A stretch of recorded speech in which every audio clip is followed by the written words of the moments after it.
இந்திய அரசு இளைஞர் நலன் மற்றும் விளையாட்டு அமைச்சகத்தின் சார்பாக நேரு யுவகேந்திரா நடத்துகின்ற மாவட்ட அளவிலான இளையோர் திருவிழாவினுடைய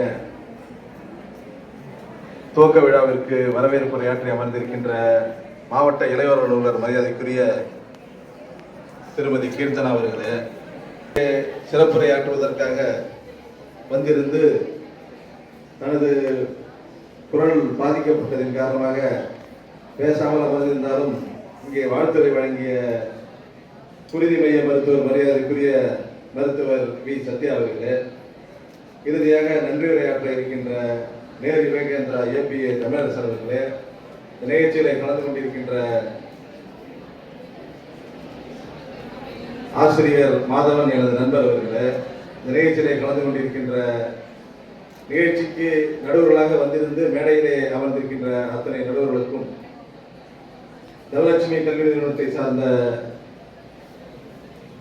ஐயா கோவிந்தராஜ் அவர்களுக்கும் மற்றும் இந்த நிகழ்ச்சியை நடத்துவதற்கு அனுமதி அளித்த தனலட்சுமி சீனிவாசன் பல்கலைக்கழகத்தினுடைய வேந்தர் அவர்களுக்கும் இந்த நேரத்திலே வணக்கத்தையும் வாழ்த்துக்களையும் தெரிவித்துக் கொண்டு, இந்த நிகழ்ச்சியிலே பெருந்தவராக கலந்து கொண்டிருக்கின்ற பல்வேறு கிராமத்திலிருந்து வந்திருக்கின்ற இளைஞர்கள், பள்ளி கல்லூரியிலிருந்து வந்திருக்கின்ற மாணவ மணிகள் அத்தனை பேருக்கும் வணக்கத்தையும் வாழ்த்துக்களையும் தெரிவித்துக் கொள்கிறேன். இது ஒரு சிறப்புமிக்க நிகழ்ச்சி.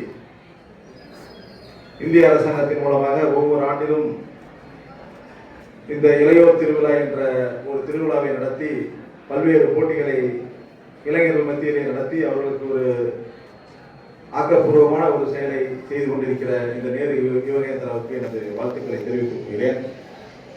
இங்கே சிறப்பு விருந்தினராக கலந்து கொண்டு குருதி மைய மருத்துவர் மரியாதைக்குரிய வி சத்யா அவர்கள் எனது ஆசிரியரின் மகள். ஆலிகண்டாபத்தில் சரோஜா டீச்சர்னு சொன்னால் எல்லாத்துக்குமே தெரியும், அவரோட மகள். மிக அருமையாக பேசுவார் என்று நினைத்து தான் நான் எதிர்பார்த்திருந்தேன். அவர் குரல் சரியில்லைன்னு உட்கார்ந்துட்டாங்க. இருந்தாலும் அவர்களுடைய வேலை என்பது மிக முக்கியமான வேலை. குருதி மைய மருத்துவர். ஏன் அவங்களை இந்த நேரத்தில் கூப்பிட்டுருக்காங்கன்னு எனக்கு தெரியல. ஒரு சிறப்பு விருந்தினர் கூப்பிடணும்னு நினைச்சு கூப்பிட்டாங்களா என்னன்னு தெரியல. ஆனால் இளைஞர் மத்தியில் அவங்க நிறைய பேசியிருக்கணும், பேச முடியல. இருந்தாலும் அவங்க சார்பாக நான் பேசுறேன்னு சொல்லிட்டேன். ஏன்னா குருதி மைய மருத்துவரோட முக்கியமான வேலை அந்த பிளட் பேங்க் என்று சொல்லக்கூடிய அந்த பிளட் பேங்குக்கு அதிகமான குருதிகளை சேர்த்து நோயாளிகளுக்கு தேவைப்படும் அந்த குருதியை கொடுப்பது தான் அவர்கள் வேலை. அப்போ அவங்க எங்க பிளட் பேங்க்ல எங்க போய் குருதியை சேர்க்க முடியும்? உங்களை போன்ற தன்னார்வலர்கள், இளைஞர்கள் அந்த குருதியை நீங்கள் மருத்துவமனைக்கு, அதாவது அரசு, குறிப்பாக அரசு மருத்துவமனைக்கு அரசாங்கம் நடத்துகின்ற அந்த குருதி கொடை தருவதற்கு நீங்கள் முன்வர வேண்டும். திடீர்னு ஆக்சிடென்ட் ஆச்சுன்னா ரத்தம் தேவைப்படும். மாணவர்கள் கொஞ்சம் அமைதியாக இருந்தீங்கன்னா பரவாயில்ல, பின்னாடி இருக்கிற மாணவர்கள் அமைதியாக இருக்கணும். ஸ்டூடெண்ட்ஸ் ப்ளீஸ் கொஞ்சம் அமைதியாக இருங்க. அமைதியாக இருந்தீங்கன்னா 5 நிமிஷத்துல பேசி முடிச்சிடும். இல்லைன்னா நீங்கள் 4 ஃபுல்லாக பேசிட்டே இருப்பேன். பரவாயில்லன்னா பேசிட்டே இருங்க நீங்கள் பின்னாடி. சரி, இந்த குருதி கொடை என்பது ரொம்ப முக்கியமான ஒன்று.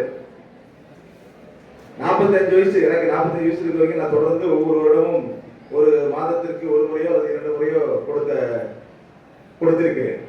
ஏன் நான் சொல்றேன்னா, குருதி கொடுக்கிறது ஒரு சிலருக்கு நமக்குள்ளே ஒரு அவேர்னஸ் இல்லாம இருக்கலாம். நமது ரத்தம் கொடுத்தா ரத்தம் நமக்கு குறைஞ்சிருமே கூட பயந்துட்டு யாரும் கொடுக்காம இருக்கலாம். ஆனா ரத்தம் கொடுப்பது என்பது ரொம்ப முக்கியமான ஒண்ணு. நமக்கு ரத்தம் தானா அது ஊறிக்கும். தானா ரத்தம் கொடுத்துன்னா ஆட்டோமேட்டிக்கா அந்த ரத்தம் நமக்கு உருவாகிடும். அதனால யாரும் பயந்துட்டு ரத்தம் கொடுக்காம இருக்கக்கூடாது, ரத்தம் கொடுக்கணும். இங்க இருக்கிற மாணவர்கள் அவேர்னஸோட தான் இருப்பீங்க. தனலட்சுமி சீனிவாசன் பல்கலைக்கழகத்தில் இருக்கிற மாணவர்கள் நிறைய பேர் இருக்கிறதா நான் ஃபீல் பண்றேன். எனவே அந்த மாணவர்கள் எல்லாம் தெரியும். பொதுவாக மாணவர்கள் ரத்தம் கொடுக்கறத தானாக முன் வர வேண்டும், யாரும் சொல்லி கொண்டு வரக்கூடாது. அதுக்கு தான் அவங்களை அழைச்சிருப்பாங்கன்னு நினைக்கிறேன். அவங்க நிறைய பேசுவாங்க. அந்த அரசு மருத்துவமனைக்கு நிறைய பிளட் பேங்க்கு பிளட்டை சேகரிக்க அவங்கள கூப்பிட்டுருக்கோம் அப்படின்னு நினைச்சேன். இருந்தாலும் அவங்க சார்பாக நான் சட்டமன்ற உறுப்பினர் முறையில் உங்களை, மாணவர்களை, இளைஞர்களை அழைக்கிறேன். நீங்கள் அத்தனை பேரும் தானாக குருதி கொடுக்க வேண்டும் என்ற இந்த நேரத்தில் வேண்டுகோளாக வைக்கிறேன். அதே போல இந்த இளையோர் திருவிழா என்பது ஒவ்வொரு வருடமும் நேரு யுவகேந்திரா சார்பாக நடக்கின்ற ஒரு மத்திய அரசு நிகழ்ச்சி. இது மிகச் சிறப்பான நிகழ்ச்சி. நமது மாநில அரசு கூட தமிழக முதல்வர் அவர்கள் மிகச் சிறப்பான போட்டிகளை நடத்துகிறாங்க. ஒவ்வொரு பள்ளிகளிலும் கூட கலை திருவிழா என்ற ஒன்றை நடத்தி அது மாநில அளவிலே நடத்தி அதற்கு மாநில அளவிலே பரிசு போட்டிகள் கிட்டத்தட்ட லட்சக்கணக்கிலே முதல் பரிசு, இரண்டாம் பரிசு, மூன்றாம் பரிசு எல்லாம் கொடுத்து மாணவர்களை ஊக்குவிக்கும் நிகழ்ச்சியாக கலை திருவிழா என்ற நிகழ்ச்சி நடத்தினார்கள். கலை திருவிழா எப்ப நடத்தினாங்க? After corona. கொரோனா வந்ததுக்கு அப்புறம் தான் அந்த கலை திருவிழா ஒன்றே வந்துச்சு. அதே போல கொரோனாவுக்கு அப்புறம் தான் மாணவர்களை பள்ளிக்கு செல்ல முடியாத காலத்துல இல்லம் தேடி என்ற கல்வி நிகழ்ச்சியை வந்து தமிழக அரசு கொண்டு வந்துச்சு.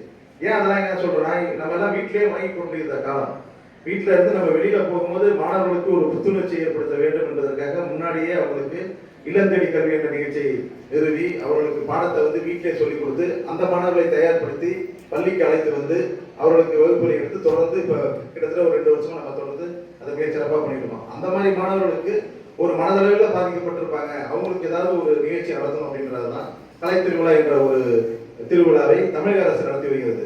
இது வந்து ஒவ்வொரு மாவட்டத்தில் இருக்கிற ஒவ்வொரு அனைத்து பள்ளிகளும் சேர்ந்து மாவட்ட அளவில் நடத்தி மாவட்ட அளவில் இருக்கிற மாணவர்கள் மாநில அளவிலே பங்கு பெற்று முதல் 2, 3 பரிசுகளை பெறுவதற்கு வாய்ப்பாக இருந்தது. பெரம்பலூர்ல கூட ஈரோடுல இருக்கிற ஒரு மாணவி திருக்குறள் போட்டியில முதல் பரிசை பெற்று வந்திருக்கிறார் என்பது ஒரு செய்தி.